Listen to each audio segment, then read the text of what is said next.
আপনাদের কোনো ধরনের রেসিপি তৈরি করে দেখাবো না। আজকে খুব সহজ একটি জিনিস তৈরি করব, তা হলো আম কীভাবে ফ্রিজ ছাড়াই সারা বছরের জন্য সংরক্ষণ করতে পারবেন।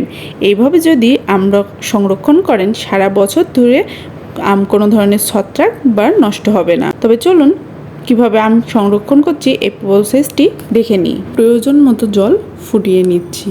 অবশ্যই আম সংরক্ষণ করার জন্য গরম জল ব্যবহার করার চেষ্টা করবেন।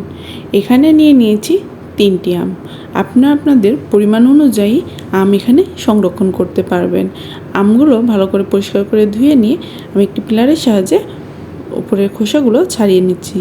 আপনাদের যদি খোসা সহ আম সংরক্ষণ করতে চান তাহলে এখানে খোসা ছাড়ানোর কোনো প্রয়োজন হবে না। এইভাবে আম সংরক্ষণ করলে আমের টেস্ট বা গন্ধ কোনোটি নষ্ট হবে না। এইভাবে আম সংরক্ষণ করে রাখতে পারবেন সারা বছর জুড়ে। আপনাদের আজকে আমি একটি পদ্ধতিতে আম সংরক্ষণ করে দেখাবো, তবে আপনারা চাইলে কাঁচামরিচ বা সরিষা দিয়েও এই আম সংরক্ষণ করে রাখতে পারেন। আমটি ভালো করে পরিষ্কার করে নেওয়া হয়ে গেছে।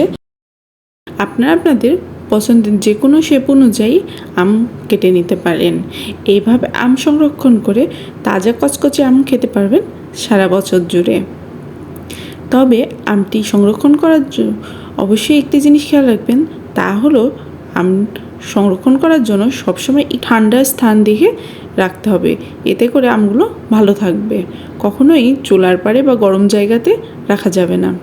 আমি লম্বালম্বি শেপ করে আমগুলো কেটে নিচ্ছি। আমার আজকের এই আম সংরক্ষণ করার পদ্ধতি যদি আপনাদের খুব সহজ লাগে এবং ভালো লাগে তাহলে অবশ্যই আমার চ্যানেলটি সাবস্ক্রাইব করে রাখবেন এবং পাশে থাকা বেল আইকনটি ক্লিক করে রাখবেন। এতে করে আমি আরও নিত্য নতুন ভিডিও দেওয়ার সাথে সাথে আপনারা নোটিফিকেশনগুলো খুব সহজেই পেয়ে যাবেন।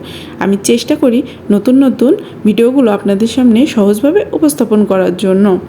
আপনাদের যদি চান আমার চ্যানেলে আরও আমের বিভিন্ন রেসিপি বা আচারের রেসিপি রয়েছে, সেগুলো চেক আউট করে নিতে পারেন।